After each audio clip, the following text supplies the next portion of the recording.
तो आइए चलते हैं, अब हम सी यूनियन के बारे में जानते हैं कि what is union in C language. ठीक है, तो स्ट्रक्चर्स की तरह ही यूनियन भी एक एक हमारे पास कीवर्ड है जिसके थ्रू हम यूज़र डिफाइंड डेटा टाइप बना सकते हैं, और ये डिफरेंट टाइप के एलिमेंट्स स्ट्रक्चर्स की तरह ही स्टोर कर सकता है।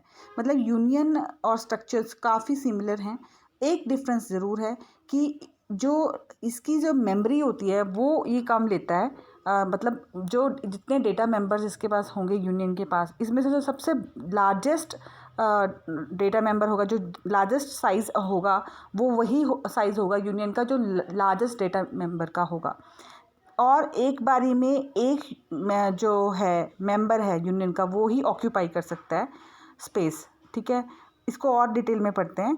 कहने का मतलब ये कि एक टाइम पे एक मेंबर ही यूनियन में की मेमोरी ऑक्यूपाई कर सकता है, क्योंकि अगर मान लो मेरे पास 3 डाटा मेंबर हैं, तो उनमें से तीनों में से जो सा जिसका स्पेस सबसे ज़्यादा होगा, ठीक है, उतना साइज़ होगा यूनियन का। और एक टाइम पे जो एक ही डाटा मेंबर जो है उसको एक्सेस कर सकता है। ठीक है, तो इसलिए साइज़ ऑफ द यूनियन अगर आपसे पूछा जाए, it is equal to the size of the largest element. तो आप देखिए इसमें स्ट्रक्चर और यूनियन दोनों दिए हैं, एक स्ट्रक्चर का सेट दिया है और एक यूनियन का दिया है। तो इसमें अगर हम स्ट्रक्चर का एम्प्लॉय का लें तो कैर एक्स 1 बाइट लेगा, इंट वाई 2 बाइट लेगा और फ्लोट जेड 4 बाइट लेगा। तो अगर स्ट्रक्चर का अगर मैं साइज़ एक एम्प्लॉय का काउंट करूँ तो वो 7 बाइट्स लेगा।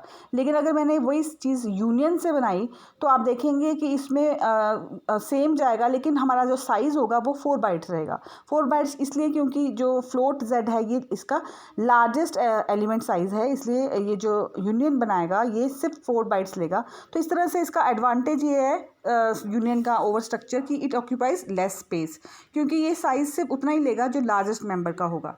डिसएडवांटेज क्या है कि it only the last enter data can be stored in the union. It overrides the previously stored data in the union. मतलब कि जो पिछला डेटा आपने जो भी सेव किया होगा वो ओवरराइट हो जाएगा। इसका सिंटेक्स अगर हम देखें तो स्ट्रक्चर की तरह ही है, क्योंकि जहाँ स्ट्रक्ट कीवर्ड था वहाँ पे यूनियन लिख देना है, बाकी आगे यूनियन का नाम जो भी आप देना चाहें, और आगे डाटा मेंबर्स और करली ब्रैकेट क्लोज सेमीकोलन। तो ये आप बहुत ही आसान है उसकी तरह, लेकिन एक एग्जांपल देखते हैं। तो देखिए इसमें हमने क्या किया, यूनियन एम्प्लॉई बनाया जिसमें आईडी और नेम ले रहे हैं, और इवन इसका वेरिएबल नेम ले लिया। अब मेन के अंदर जब हमने इवन डॉट ID लिया वो 101 लिया है, और स्ट्रिंग कॉपी फंक्शन के थ्रू हमने ई नेम में सोनू जायसवाल स्टोर करवा दिया।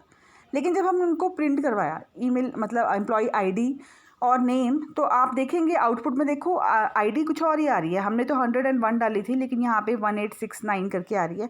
वो इसलिए क्योंकि ये गार्बेज वैल्यू उठा रहा है, क्योंकि जो इसने पिछली वैल्यू लिखी थी वो ली तो है, लेकिन इसने ओवरराइड कर दी सोनू जायसवाल के साथ, क्योंकि इसकी लार्जेस्ट मेमोरी साइज़ यही है। तो आप समझ सकते हैं कि ये एक ड्रॉबैक है, लेकिन अगर आपको मेमोरी कम यूज़ करनी है तो यूनियन ज़रा बेटर है। Thank you.